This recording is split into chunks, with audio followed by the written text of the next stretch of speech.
It's 1988. I'm working as a senior account executive in one of New York's top PR firms. I'm sitting in my office in Rockefeller Center wearing pearls and sensible pumps. I have a small window that overlooks Midtown Manhattan, makes me feel kind of important. And I'm on the phone with the director of marketing for Z100, the largest radio station in New York at the time, and I'm enthusiastically pitching him a promotion for one of my clients. And the director stops me and he says, "Tricia, I'm not remotely interested in that promotion, but you have an amazing voice for radio. If you come down to the station, we'll make you a demo reel for free. You really ought to be on the radio." Now this man, I've never met him before in my life. He doesn't know who I am or what I look like, but he lives in the world of voices and he hears potential in mine. And I say, no thank you. I say no thank you to a powerful radio executive who believed in my abilities enough just by hearing my voice that he offers to make me a demo reel for free. And for the next 35 years, I wonder what would have happened if I'd said yes to that offer. Because the truth is, I wanted to say yes. The idea of thousands, if not millions of people hearing my voice thrilled me. But I had been raised to follow the well-worn path, and radio was not on that path. What was on that path were careers that provided stability. Business person, homemaker, if you were really frisky, lawyer. Logic, practicality, and security were the criteria that I was taught to use when making decisions.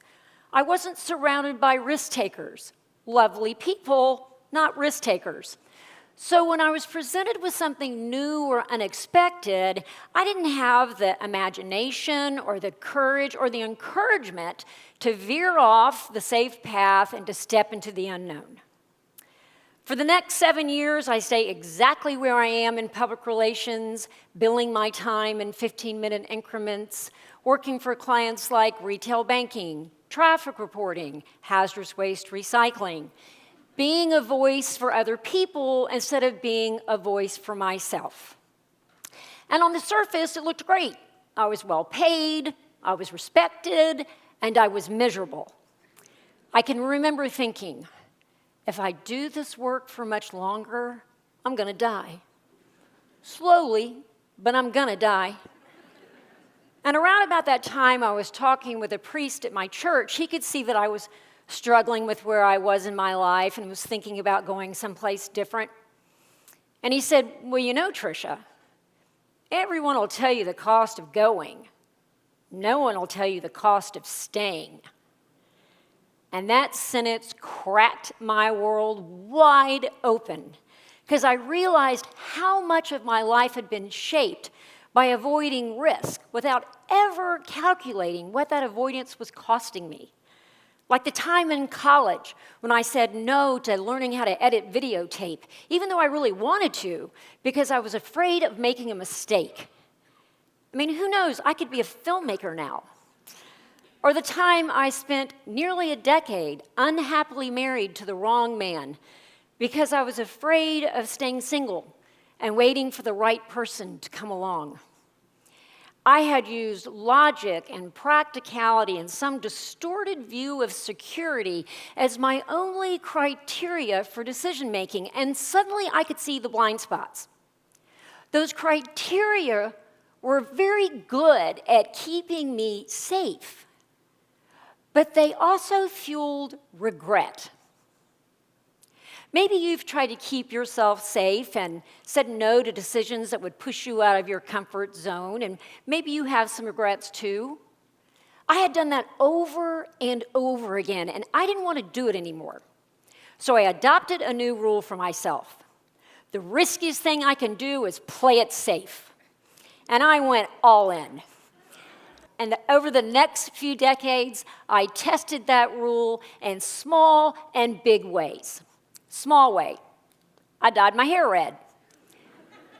Bigger way, In my 30s, I quit my job, cashed out my retirement savings, and moved to Ireland to become an artist. Now, I'm not suggesting everyone take that kind of radical action. Made sense for me at the time. For you, moving out of your comfort zone might mean picking up that guitar after all these years, or starting a side hustle, or maybe running for the school board. Not playing it safe looks different for everybody. Over time, I learned to create instead of comply, putting my voice out there in ways that scared me but exhilarated me too. In my 40s, I wrote and performed a one-woman show. In my 50s, I appeared on stage with The Moth, the live storytelling organization. And through it all, one regret followed me. That time in my 20s when somebody had heard something in my voice and I was too timid to see where it might take me. A few years ago, and at this point I'm in my 60s, The Moth calls and they tell me they want to run one of my stories on the radio. I'm like, the radio? I was thrilled. And they said, you know how we run a bio at the end of each story? And I said, yeah. And they said, what do you want us to say about you? And suddenly, without thinking, a sentence flew out of my mouth that absolutely was not true yet.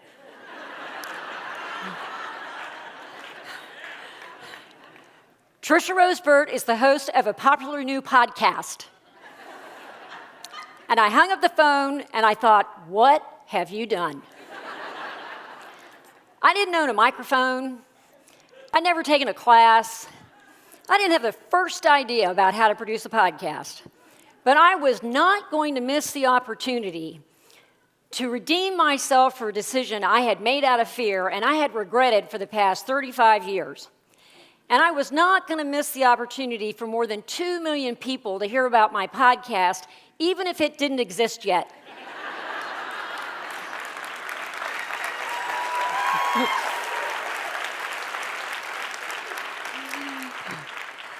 I had created an opportunity for myself that I had to say yes to. That bio was going on air in 3 months. Time to make my own demo reel. So I buy a microphone. I take a class. I buy a book about how to produce a podcast.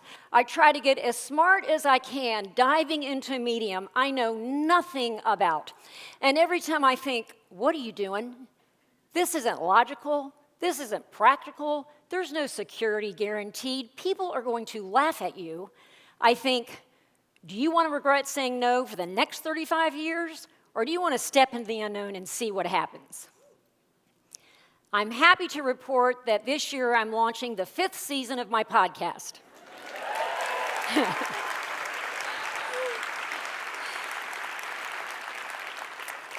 And I even won an industry award along the way. But producing a podcast can be a grind. It's exhausting. Sometimes it feels like you're just putting stuff out into the air. Unless you hear from a listener, you don't know if you're making an impact. And at the end of season 4, I said to my husband, it's too hard, I'm too tired, and I'm not sure it's worth all the effort. And right after that conversation, I checked my emails, and I got one from a listener. And she wrote, thank you for the impact that your podcast has had on me. Each episode has given me some form of creative input and encouragement. I finally feel like I'm wielding my talent and passion. Thank you, Trisha, for having the audacity to do this podcast.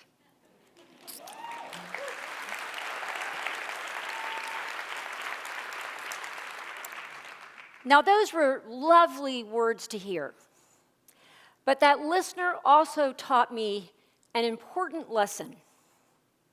When we stay in our comfort zones, when we use logic and practicality and security as our only criteria for decision making, we not only rob ourselves the opportunity to grow and have adventure, more often than not paying the price of regret, We also rob ourselves of the opportunity to be of service to other people, to make a difference in this aching world, even if it matters to just one person.